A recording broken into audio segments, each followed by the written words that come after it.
dos Reis, capítulo de número 19.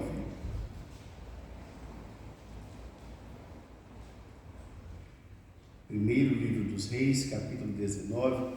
Meus irmãos vão acompanhar essa leitura assentados de maneira reverente. E trata de uma história, no mínimo, curiosa. E nós queremos extrair dessa história algumas lições para que sejam úteis no nosso dia a dia. Primeiro livro dos Reis, capítulo de número 19.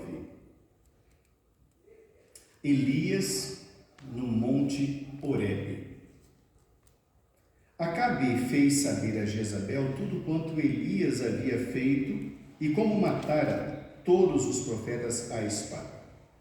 Então Jezabel mandou um mensageiro a Elias a dizer-lhe: façam-me os deuses como lhes aprouver, se amanhã a estas horas não fizer eu a tua vida como fizeste a cada um deles.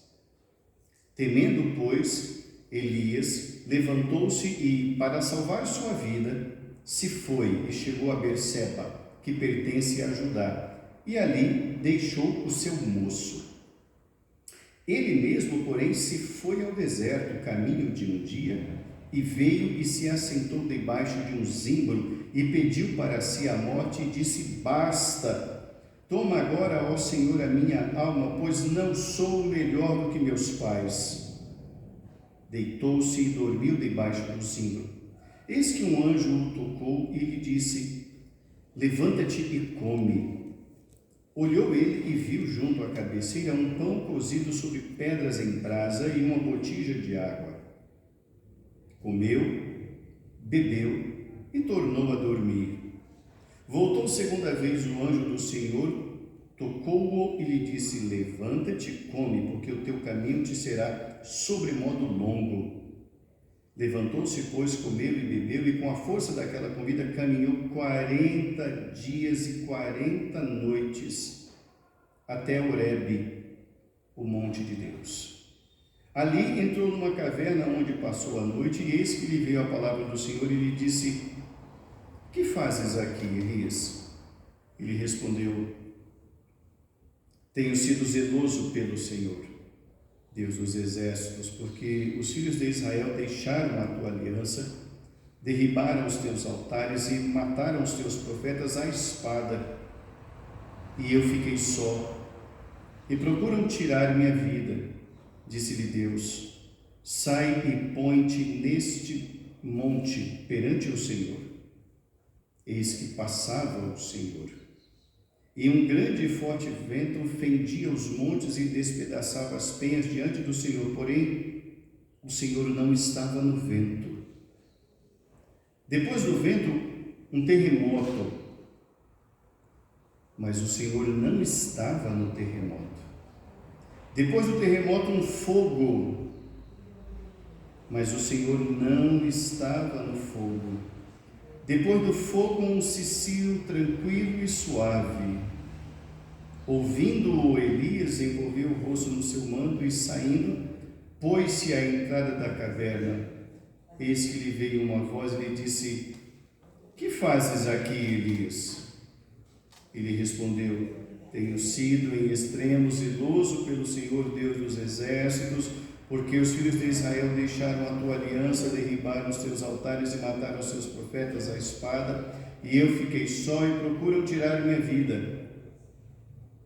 Disse-lhe o Senhor: vai, volta ao teu caminho para o deserto de Damasco, e em chegando lá, unge a Azael rei sobre a Síria. A Jeú, filho de Ninsi, ungirás rei sobre Israel, e também Eliseu, filho de Safate, de Abel-Meolá, ungirás profeta em teu lugar. Quem escapar à espada de Azael, Jeú o matará. Quem escapar à espada de Jeú, Eliseu o matará. Também conservei em Israel 7.000, todos os joelhos que não se dobraram a Baal, e toda a boca que o não beijou. Que Deus nos abençoe, irmãos, em nome de Jesus. Amém.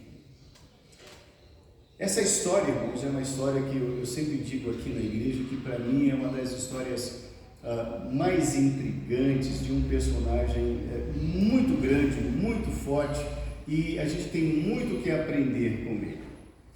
O contexto desse texto, irmãos, se dá no momento em que Elias tinha acabado de matar 450 homens, 450 profetas de Baal. Eram profetas pagãos que foram trazidos para o reino de Israel a mando de Jezabel, esposa do rei Acabe. E Jezabel não tinha compromisso nenhum com Deus, ela não era temente a Deus, ela era pagã, mas casou-se com o rei Acabe. E o rei Acabe literalmente acabou com Israel, literalmente ele acabou com a religiosidade de Israel ao permitir que a esposa trouxesse para o reino de Israel a sua religião e a implantasse. Então ela mandou construir vários postes ídolos, ela mesma perseguiu e matou os profetas do Senhor e trouxe os profetas de Baal. Então as coisas andaram se invertendo espiritualmente falando no reino de Israel. E nesses dias, nesses tempos, o profeta era esse homem chamado Elias, talvez o mais forte, mais poderoso profeta do Velho Testamento. Então, quando ele vai desafiar os profetas falsos de Baal, Deus responde e abençoa a vida de Elias. Após esse episódio, Elias e os seus, naturalmente ele não fez isso sozinho, mas ele e os seus, os homens tementes a Deus, perseguiram e mataram os 450 profetas de Baal, que Jezabel havia mandado trazer para Jerusalém. O rei Acabe, quando soube daquilo, ele mandou um zap para a esposa Jezabel e falou: querida, você não sabe o que rolou aqui. Todos os profetas de Baal foram mortos. Mas quem matou isso, benzinho? Foi Elias. Vou mandar um zap para ele e é já. E ela então manda um zap para ele dizendo: amanhã você vai morrer. O que acontece com Elias? Elias foge. E ele foge assim, sem eira nem beira. Ele tem um ajudante de ordem. Ele sai viajando com aquele homem, chega num determinado lugar, ele deixa o seu jovem ali em segurança e ele mesmo continua a sua fuga. E no meio da sua fuga, ele descansa, o anjo do Senhor lhe dá comida e diz: levanta e come. Ele levanta, come e volta a dormir.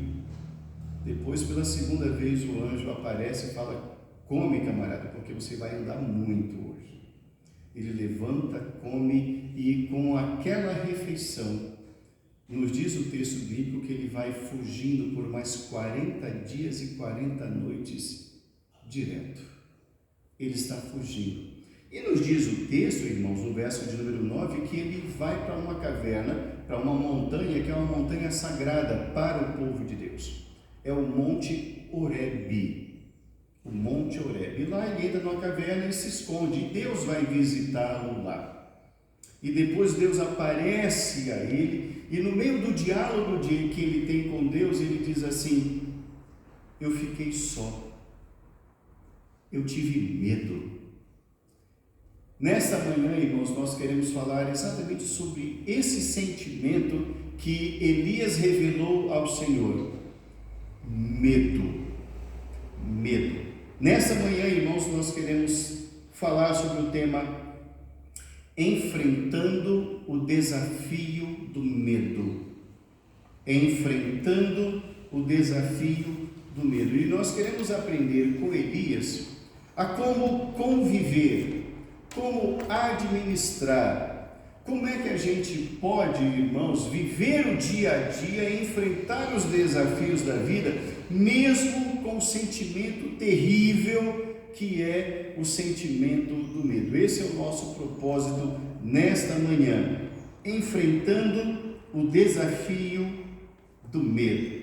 A primeira lição que nós queremos aprender aqui com Elias, irmãos, é que na vida cristã não existe super-herói. Todos temos medos. Na vida não existem super-heróis. Todos temos medo. Quando nós falamos de Elias, irmãos, nós estamos falando de uma figura emblemática do Velho Testamento. Respeitadíssimo era esse profeta, um homem extremamente poderoso, um homem por meio do qual Deus operou grandes milagres no Velho Testamento, e para nós é estranho, exatamente depois de um momento tão glorioso, em que ele defendeu a fé, ele defendeu o Senhor, o temor do Senhor, expulsando e matando 450 homens, ele fugiu da ameaça de uma mulher. Jezabel era danada, ela bateu o pé e aquele homem fugiu. Eu sempre digo, mulherzinha terrível. Mas esse homem, grande homem, Elias, irmãos, ele nos mostra aqui que o medo é absolutamente natural. Ter medo é ter um sentimento absolutamente natural. E ele pode ocorrer, irmãos, em qualquer momento da nossa existência. Não existe um momento específico em que o medo vai nos visitar. Não. Ele pode nos visitar em qualquer momento. Alguém poderá pensar, mas reverendo, o medo geralmente aparece quando nós estamos fragilizados. Não. Isso não é uma regra geral. Observemos bem que ele tinha acabado de ter uma grande vitória espiritual. Ele matou 450 profetas. Ele estava por cima. Então ele não estava fragilizado. Pelo contrário, ele estava muito fortalecido. Então o que nós devemos aprender com esse episódio de Elias, irmãos, é que eu não sou super-homem, você também não é. Eu tenho medo, você também tem, como Elias também teve. E vários homens de Deus, todos eles tiveram medos. Então, o medo, irmãos, é algo absolutamente natural. Precisamos aprender isso. Nós não somos frágeis porque temos medo. Nós temos medo porque somos frágeis. O medo também, nós aprendemos aqui, irmãos, que ele surge quando nós acolhemos a ameaça do inimigo. O medo surge quando nós acolhemos as ameaças do inimigo. O verso de número 2 é muito claro quando diz assim: então Jezabel mandou um mensageiro a Elias a dizer-lhe: façam-me os deuses como lhes aprouver, se amanhã a essas horas não te fizer eu a tua vida como fizeste a cada um deles. Observe bem que essa palavra é uma palavra de uma sentença de morte. E essa sentença de morte, ela tem uma data de validade. Ela diz: amanhã, nessa hora, você tem 24 horas de vida. É esse o teor da mensagem.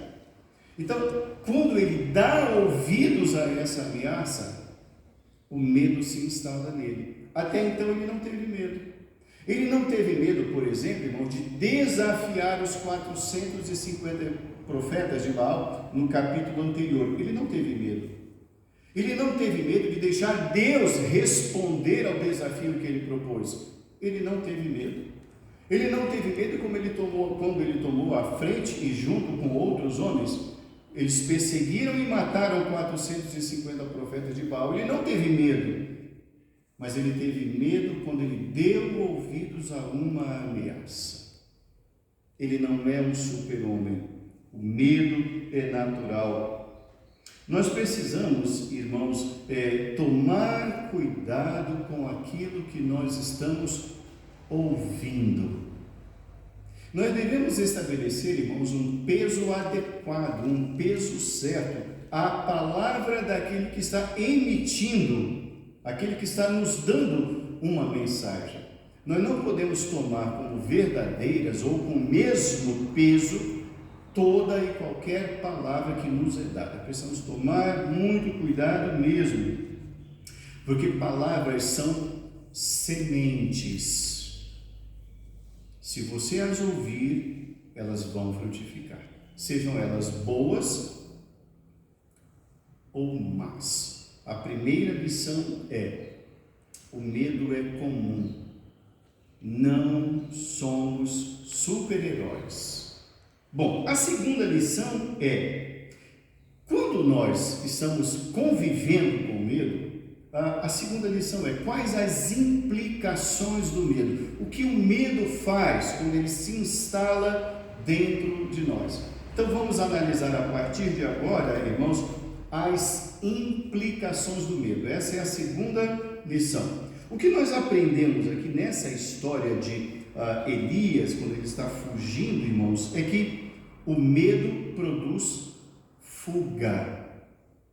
O medo nos faz fugir da realidade. Volte o seu olhar para o verso de número 3. Temendo, pois, Elias, levantou-se e, para salvar a sua vida, se foi e chegou a Berseba, que pertence a Judá, e ali deixou o seu moço. O medo, irmãos, faz com que nós fujamos da realidade. A gente vai criar uma saída de alguma maneira. Porque o medo, irmãos, nos faz cegar daquela realidade e nos aponta um caminho, seja ele qual for. Não importa se para a direita, para a esquerda, mas o medo nos faz fugir. O medo nos coloca em fuga. E cada vez mais essa fuga, irmãos, não é para algum lugar próximo. Para que nós tenhamos uma ideia de distância aqui, irmãos, de onde ele estava, Jerusalém, até para onde ele foi, o Monte Horebe, irmãos, ele caminhou 430 quilômetros. E isso não foi de moto nem de carro, foi a pé. Uma jornada de 40 dias e 40 noites. Irmãos, é uma caminhada, irmãos, não debaixo de sombras, mas no deserto do sol da Palestina. Observe bem o que o medo nos é capaz de fazer. O medo, irmãos, nos faz fugir e nos faz tornar fortes, com uma força descomunal que nós achamos que não tínhamos. Observe muito bem isso. E cada vez mais essa fuga é para um lugar cada vez mais distante. O medo gera em nós fuga e cada vez para um lugar distante. Mas além de o medo produzir fuga, o medo também produz desespero. O medo não apenas produz fuga, mas produz desespero. Olha o verso de número 4. Volte o seu olhar para o verso 4.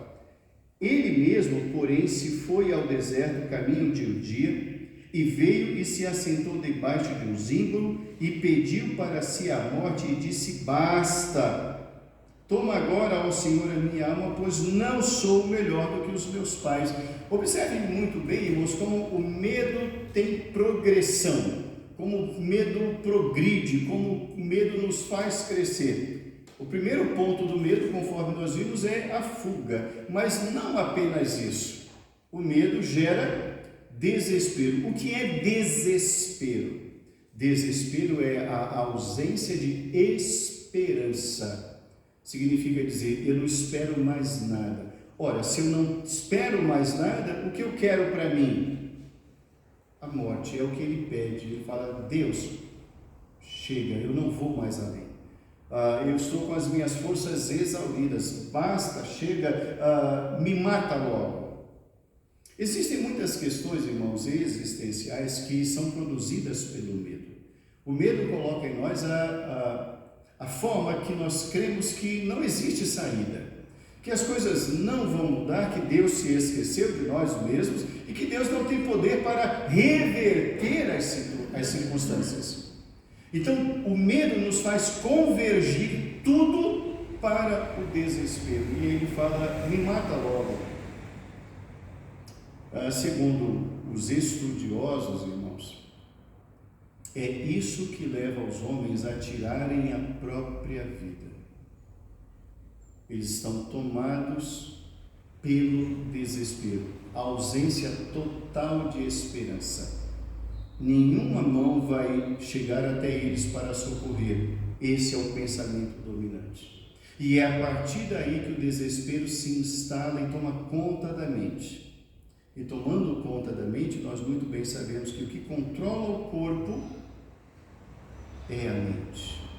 Então a pessoa passa a não controlar o que fala, ela passa a não controlar mais as suas emoções, os seus sentimentos, e passa a não controlar mais as suas atitudes.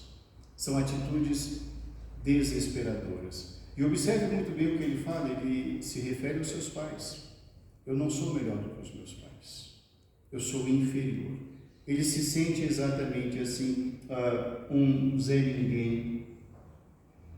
A gente passa a perder, irmãos, a noção de segurança.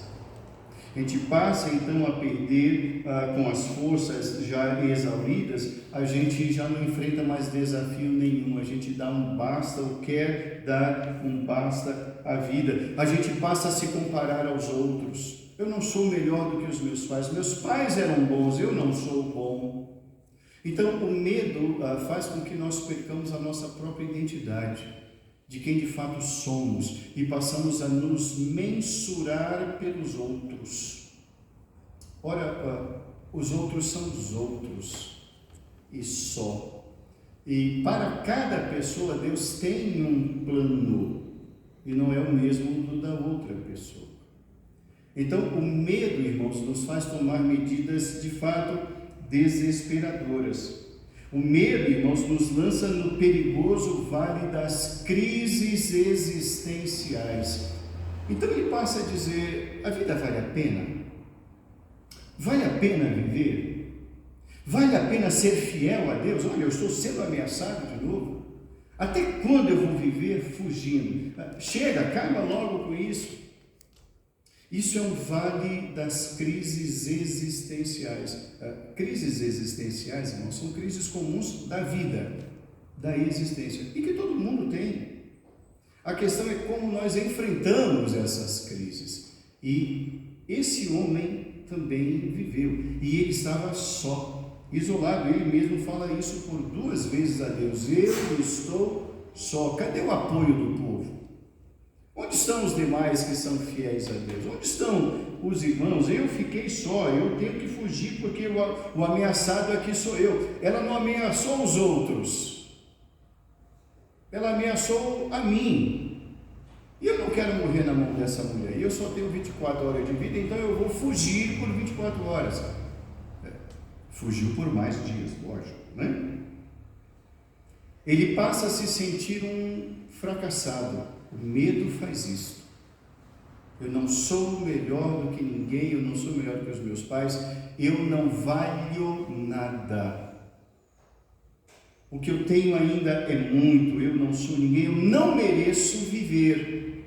Basta, tirem a minha vida. Então o medo produz fuga, o medo produz desespero, e em terceiro lugar, irmãos, o medo também produz a sensação de fragilidade e de solidão. O medo produz uma sensação de fragilidade e de solidão. Versos 10 e 14. Observe a leitura desses 2 versos. Ele respondeu: tenho sido zeloso pelo Senhor Deus dos exércitos, porque os filhos de Israel deixaram a tua aliança, derribaram os teus altares e mataram os teus profetas à espada, e eu fiquei só, e procuram tirar-me a vida. Observe agora a leitura do verso 14. Tenho sido em extremo zeloso pelo Senhor Deus dos exércitos, porque os filhos de Israel deixaram a tua aliança, derribaram os teus altares e mataram os teus profetas à espada, e eu fiquei só, e procuram tirar minha vida. Percebe que ele repete as mesmas palavras? Ele repete as mesmas palavras, irmãos, porque nada daquilo do que Deus lhe falou mudou a sua vida. O que acontece no intervalo entre os versos 10 e 14? Observe aí na sua Bíblia. Deus o convida para ir lá para fora. Diz: sai da caverna.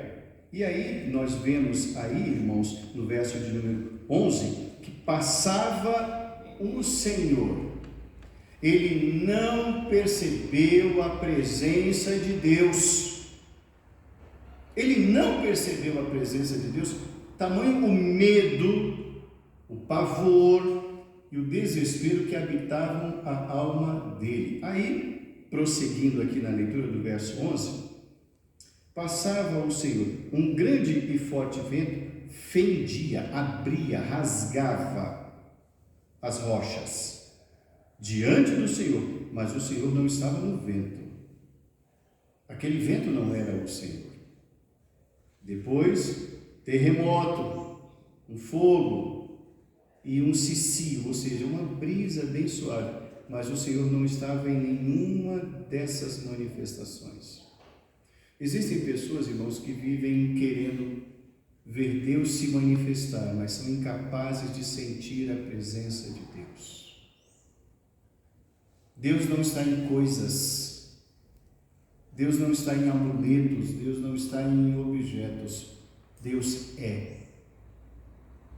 E exatamente depois de toda essa experiência, irmãos, quando Deus pergunta, o que fazes aqui? Ele repete as mesmas palavras do verso 10. Irmãos, quando não percebemos a presença de Deus, o medo permanece dominando a nossa mente.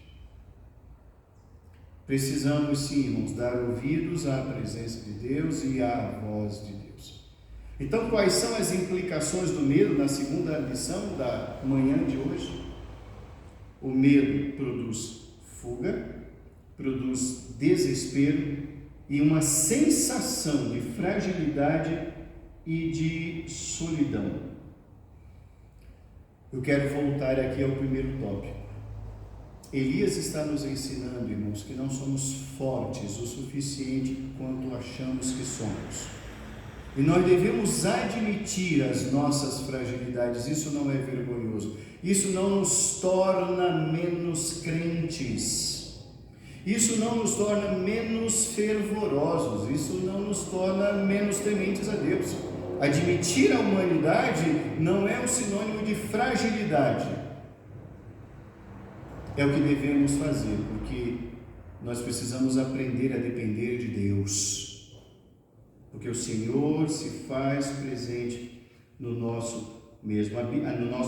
A Bíblia nos revela, irmãos, vários casos de pessoas que erraram e pediram perdão. Elias não é maior do que ninguém. O que acontece muito conosco, irmãos, e nós precisamos estar muito atentos a isso, é que nós temos medo de dizer, estou com medo. Nós temos medo de assumir as nossas humanidades, nós temos medo de assumir as nossas fragilidades. Nós temos medo de dizer, eu errei, me desculpe, ou eu errei, me perdoe. Porque isso é humilhante no coração dessas pessoas. Elias não tem medo disso, ele diz, eu estou só, eu tenho medo, eu fugi e fugi mesmo, e vou continuar fugindo, porque eu estou só. Não tenha medo, meu irmão, minha irmã, de assumir suas fragilidades. Isso não é vergonhoso. Isso demonstra o quanto dependemos de Deus. Que não somos superpotentes, super-homens ou Mulher Maravilha. Não somos. Bom, então nós já vimos que o medo é comum, já vimos então as implicações do medo, e agora a última parte da mensagem é como enfrentar o medo, já que ele é uma realidade, que ele é comum, faz parte da vida, não tem jeito, já que ele impacta as nossas vidas. Então, como enfrentar, como vencer o medo? A terceira parte da nossa mensagem em como enfrentar o medo e como vencê-lo, irmãos, nós vamos enfrentar e vencer o medo à medida que nós cremos, que nós descansarmos no fato de que Deus conhece as nossas vidas profundamente e Ele nos visita com provisões. Deus providencia todas as coisas para nós. Volte o seu olhar para o verso de número 5. Deus nos visita com suas provisões. Verso de número 5 diz assim: deitou-se e dormiu debaixo do zimbro. Eis que um anjo o tocou e lhe disse: levanta-te e come. Anjo, irmãos, a palavra angelos em grego significa mensageiro, é um enviado de Deus. Então Deus, antes de apresentar-se a ele lá nas penhas da rocha da caverna de Horebe, Deus antes mandou um mensageiro para alimentá-lo. Então observe como a iniciativa de visitar o homem nas suas crises parte sempre de Deus. Então Elias fugiu, mas não fugiu de Deus. Ele fugiu de Israel. Ele fugiu do medo da perseguição de Jezabel. Ele fugiu de Jezabel, mas não fugiu de Deus. Então Deus vai visitá-lo. Deus sabe onde exatamente ele está. Ninguém em Israel sabia. Nem o moço que ele havia deixado. Deixou numa cidade e continuou viajando. Ele não disse para o menino para onde ele ia. Mas Deus sabia. Então Deus sabe onde nós estamos e de que maneira nós estamos. E Ele nos visita. Nós enfrentamos o medo, irmãos, quando reativamos a fé e renovamos a nossa esperança de que nós podemos estar longe dos olhares dos demais, até daqueles dos olhares daqueles que nos ameaçaram, mas nós não estamos fora do radar, do olhar do nosso Deus. Creia nisso. Segundo, nós enfrentamos e vencemos o medo, irmãos, quando o Senhor mesmo nos motiva para seguirmos adiante. O Senhor nos motiva a não desistir. Verso de número 7. Voltou segunda vez o anjo do Senhor, tocou-o e lhe disse: levanta-te e come, porque o caminho te será sobremodo longo.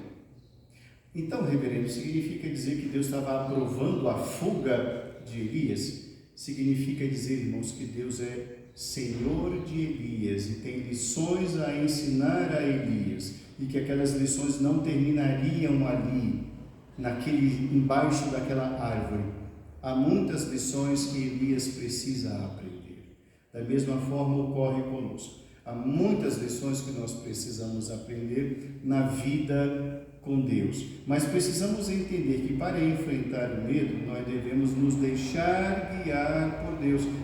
Devemos, irmãos, ouvir os incentivos do Senhor, a voz do Senhor que nos alcança onde estivermos. Em terceiro lugar, irmãos, nós enfrentamos e vencemos o medo quando nós entendemos que precisamos nos alimentar daquilo que Deus nos dá. Devemos nos alimentar daquilo que Deus nos dá. E isso envolve, irmãos, aqui nesse texto, uma comida material. Mas não se limita apenas a uma comida material, mas espiritual. Verso de número 8. Levantou-se, pois, comeu e bebeu, e com a força daquela comida, caminhou 40 dias e 40 noites, até Horebe, o monte de Deus. Observemos muito bem aqui que há algo da parte de Deus, irmãos, que é milagrosa. Que é milagroso. E nós precisamos entender que o nosso Deus é um Deus de milagres, sim, e não há explicações para isso.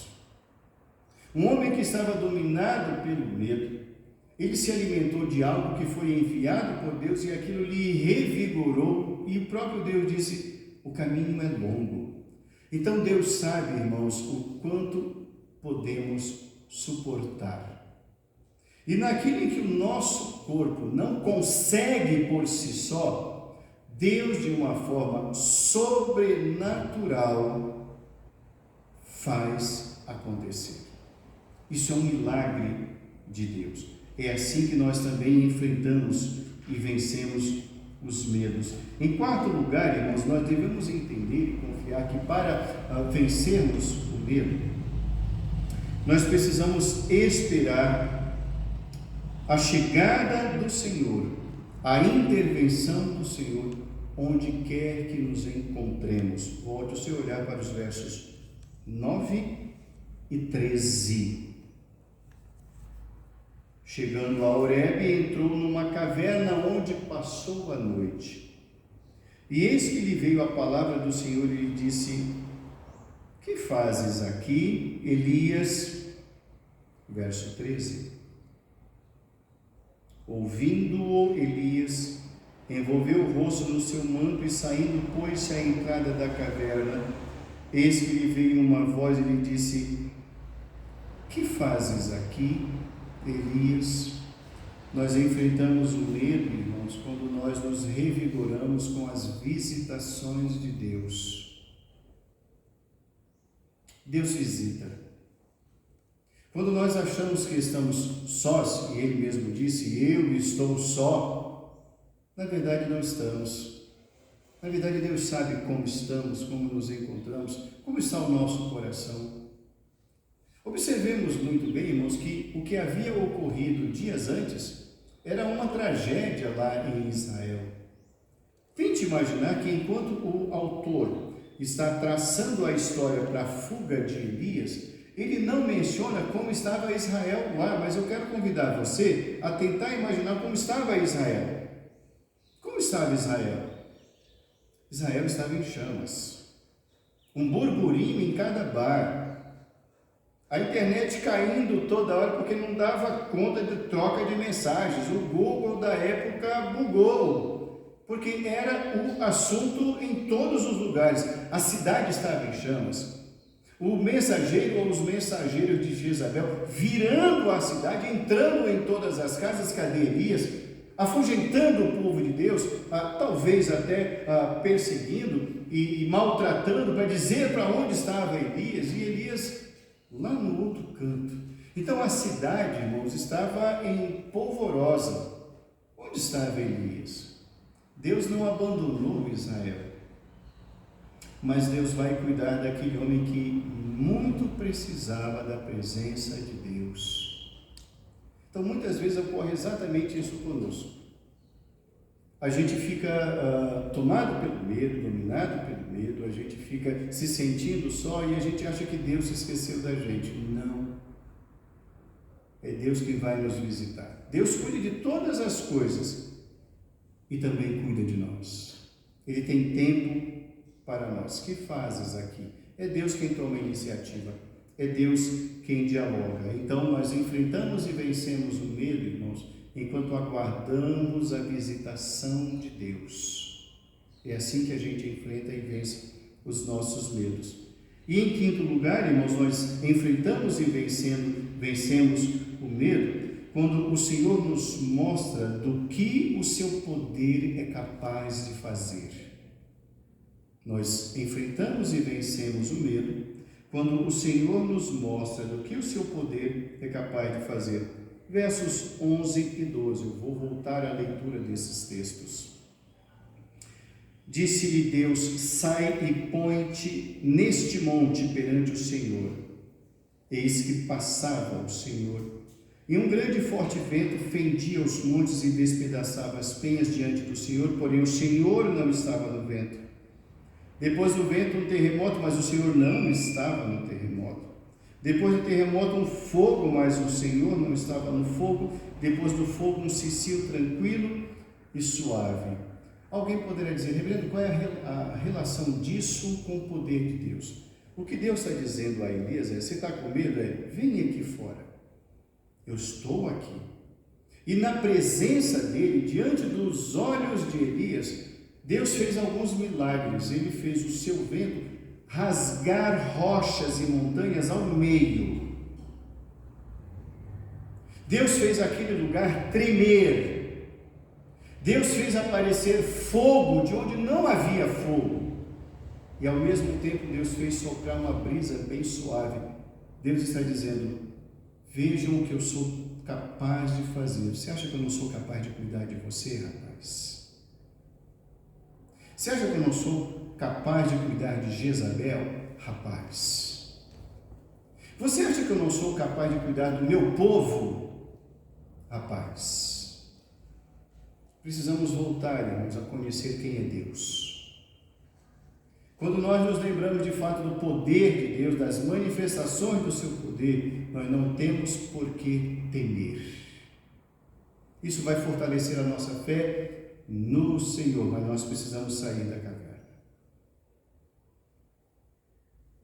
Concluindo a nossa reflexão nesta manhã, irmãos, sobre o medo. Deus conhece a nossa estrutura. Ele mesmo nos criou. E nos criou, irmãos, de forma finita, de forma limitada. Ele nos criou. Ele sabe que não somos fortes. Forte é Ele. Os grandes homens de Deus no passado, diante das suas lidas, das suas lutas, aprenderam a duras penas isso. Tanto que o apóstolo disse: tudo posso naquele que me fortalece. Então há alguém que fortalece. Não somos nós que nos fortalecemos. Não temos forças para isso. Precisamos de um auxílio, de uma força. A força vem de Deus. Somos frágeis. Não à toa, irmãos, muitos homens de Deus do passado registraram na Bíblia os seus próprios medos.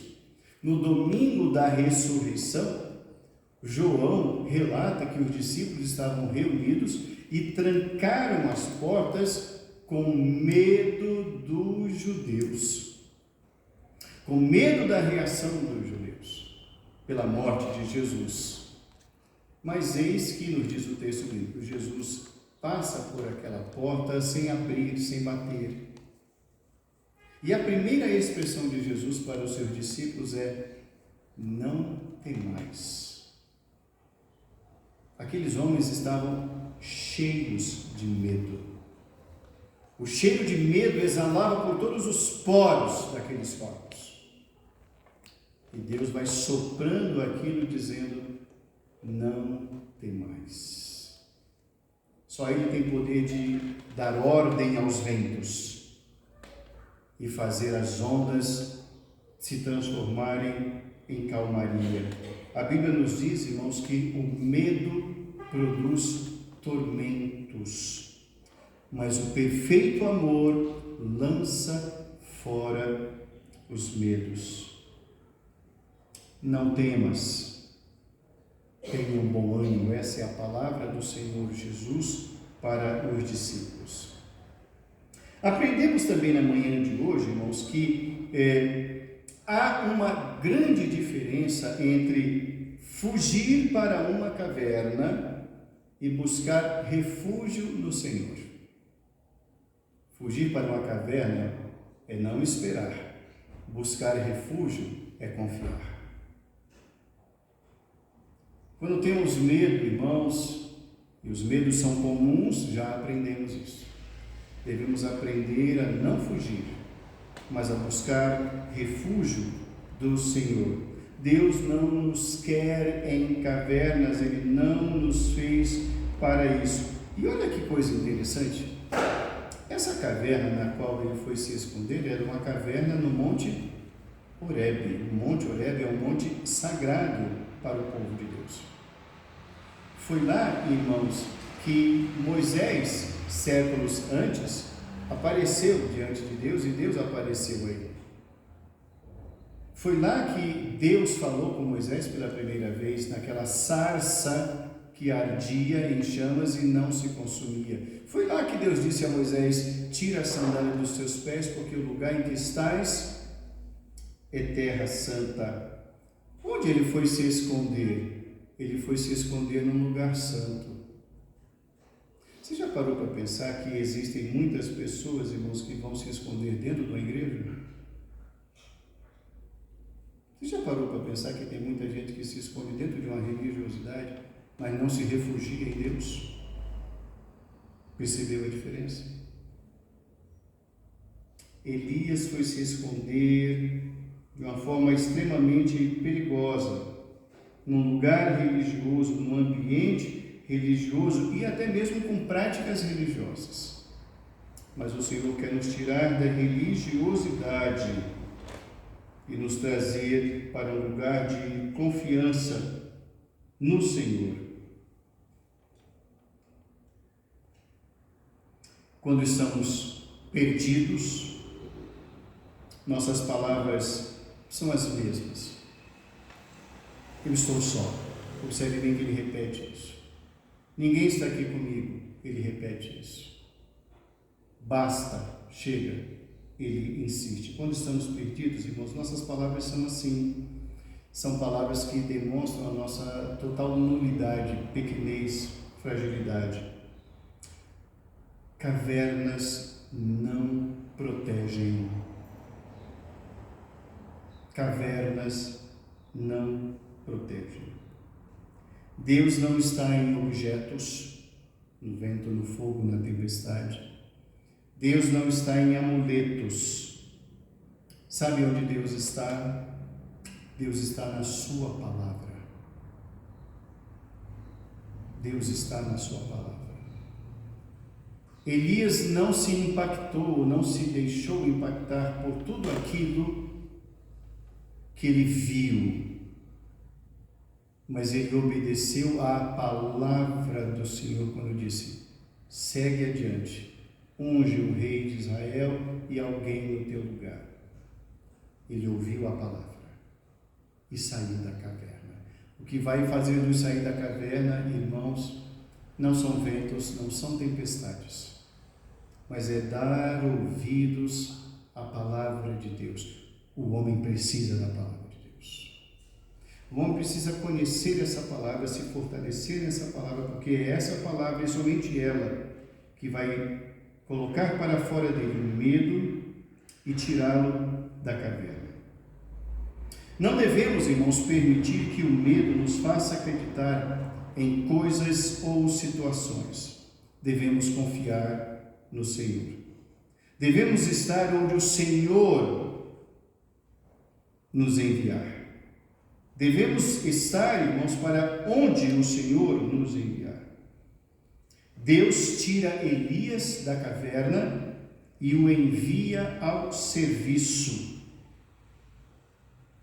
Deus vai cuidar de Jezabel, não é Elias. Deus vai cuidar de Acabe, não é Elias. Deus vai cuidar do seu povo, não é Elias. Que os nossos olhos, irmãos, não se desviem de Deus em nenhum momento. Saiamos daqui nessa manhã, irmãos, na plena convicção de que é possível vencer o medo. Se ele é comum, e o é, se ele traz malefícios, e traz, por outro lado, nós podemos vencê-lo no poder de Deus.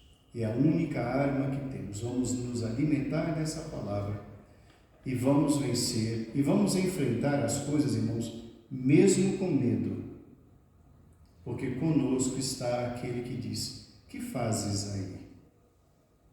Que Deus nos fortaleça e nos abençoe em nome de Jesus.